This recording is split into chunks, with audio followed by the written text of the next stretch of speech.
We're talking to Dr. CPoe, and the program has to do with the massacre at Blacksburg, Virginia. And of course, Dr. Poe, I continue to hesitate every time I think about that. That was such a tragic affair. But let us pick up where we left off during the second segment and have you to continue this conversation. Right. As you say, it was a very tragic affair, event, but I'm convinced that there's a tremendous potential here for good.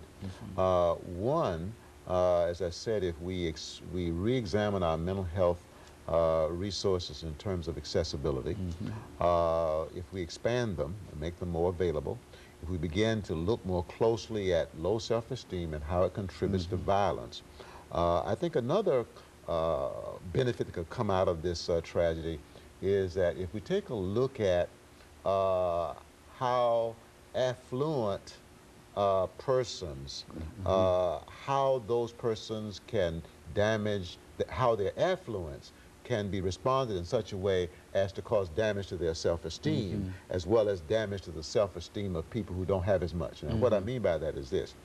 Let's say if I come into a high income, or if I'm born into an upper middle income family, and I go to a prestigious school, okay, and if I let my family background and the car I drive, the clothes I wear, okay, the school I attend, if I allow that to cause me to feel above or superior to other people, I have damaged my self-esteem, okay? Now, if at the same time I treat other people who don't have as much as I have, okay, as if they're less than I am, I have used what I have to contribute to a damaging of somebody else's self-esteem. Now, Cho said, he expressed a lot of rage towards the affluent and towards the wealthy, all right?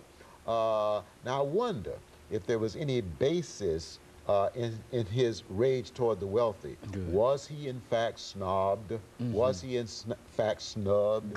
Was he in fact treated as if he was inferior by those persons who are part of the middle or upper income group? I don't know. I don't know. But I really think that universities that have a lot of middle income, upper middle income students ought to examine the effect of the behavior and the attitudes of their students on themselves relative to their possessions, their economic background, and how they treat others in that institution who are third world or who are members of a minority, all right? Because it'd be very easy then for persons who are affluent to contribute to low self-esteem in persons who are not. And so that's one of the things that we might be able to bring out of all of this. Yes, because you know how it is, Dr. Henry, you know, we get 2 cents, of a former pastor say, above car fare. Sometimes we let it go to our head. All right?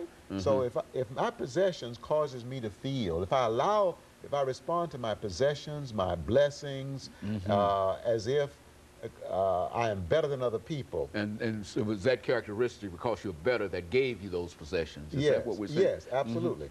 Then I have damaged my self-esteem, I've caused myself to feel superior, and very likely I'm going to relate to other people in such a way as to contribute to anxiety on their part. And so that's not good. So I think there's much good that can come out of that tragedy. And so you think that, and now, why in the world would he think in terms of leaving some kind of documentation in reference to? Explain that. I mean, it seems that this video that he sent to the media was in reality a documentation of what? I mean, what was all of that? What was that all about? Well, I mean, look how invisible he had been before. Okay.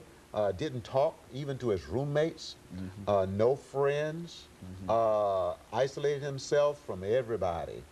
You might say he was invisible. I'm reminded of Ralph Ellison's book, The Invisible Man. Okay, so I think that he was determined to become visible. Okay, to make an impact, even though it was a negative impact.